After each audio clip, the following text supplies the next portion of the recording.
It was a sweltering summer day in Cleveland, Ohio. The date July 6, 2007.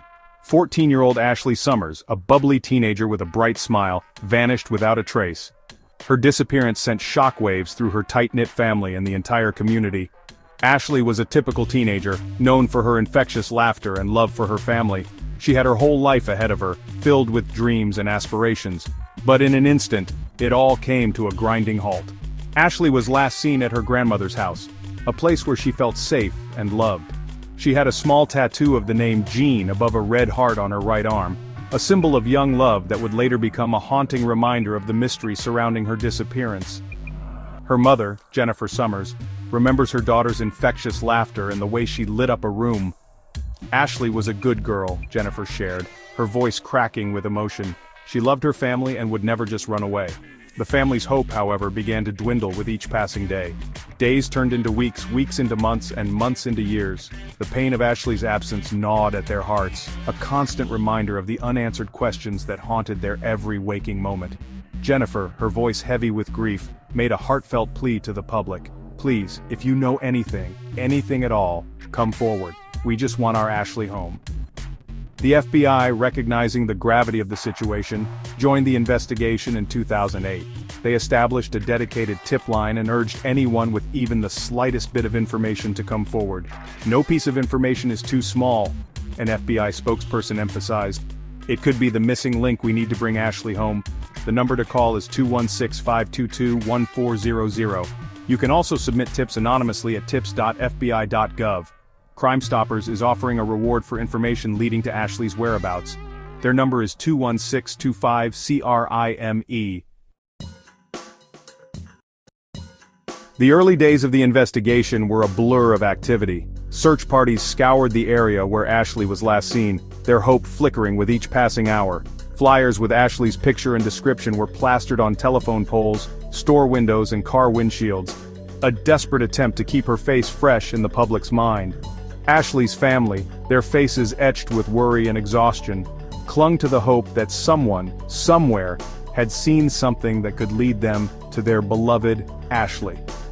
Initially, the police explored the possibility that Ashley was a runaway. She had been having some typical teenage disagreements with her mother, and her frequent overnight stays with relatives added another layer of complexity to the case. However, Ashley's family vehemently disagreed with this theory. They knew their daughter, and they were adamant that she would never willingly leave without a trace. Ashley was close to her family, especially her grandmother, and the thought of her abandoning them seemed unfathomable. The FBI, taking over the case, meticulously interviewed family members, friends, and acquaintances, hoping to uncover any clue that could point them in the right direction. They analyzed phone records, social media activity, and any other digital footprint Ashley might have left behind. Despite their tireless efforts, the investigation seemed to hit one dead end after another. The lack of concrete leads left investigators baffled and frustrated, while Ashley's family struggled to maintain hope in the face of such overwhelming uncertainty. As months turned into years, the investigation continued, albeit at a slower pace. The FBI, determined to bring closure to Ashley's family, periodically reviewed the case, hoping that new technology or fresh leads could help them finally crack the mystery. They remained in regular contact with Ashley's family, offering support and updates, however small, to show that they had not given up on finding Ashley. The family, though heartbroken, drew strength from the unwavering dedication of law enforcement, their hope reignited with each new development, no matter how insignificant it might seem.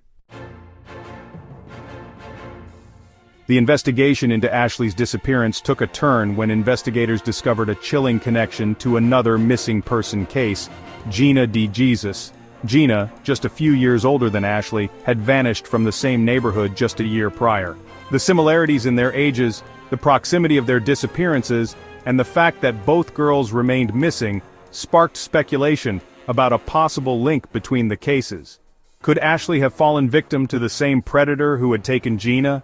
The speculation intensified when Ariel Castro, a man who lived in the same neighborhood, was arrested in connection with Gina's disappearance. Castro, a bus driver known for his friendly demeanor, had managed to conceal his sinister secret for years. He had kidnapped Gina and two other young women, Amanda Berry and Michelle Knight, holding them captive in his house for over a decade. The horrific discovery sent shockwaves through Cleveland and beyond, leaving many to wonder if Castro's reign of terror extended beyond the 3 known victims. Could Ashley have been another one of Castro's victims? The possibility, while horrifying, was one that investigators couldn't ignore. They meticulously combed through every piece of evidence collected from Castro's House of Horrors, searching for any link, however tenuous, to Ashley's case. However, their efforts proved fruitless. No DNA evidence, no personal belongings, no indication of any kind suggested that Ashley had ever crossed paths with Castro. The connection, though initially promising, turned out to be a dead end, dashing the hopes of both investigators and Ashley's family. Years later, the case took another unexpected turn, this time focusing on a member of Ashley's own family. Kevin Donathan, Ashley's great-uncle, came under scrutiny during an unrelated investigation. In a shocking turn of events, Donathan was convicted in 2020 on multiple counts of child abuse unrelated to Ashley's case. The details of his crimes, too graphic to describe here, sent chills down the spines of those who knew him. Could this man who had preyed on innocent children have been involved in Ashley's disappearance?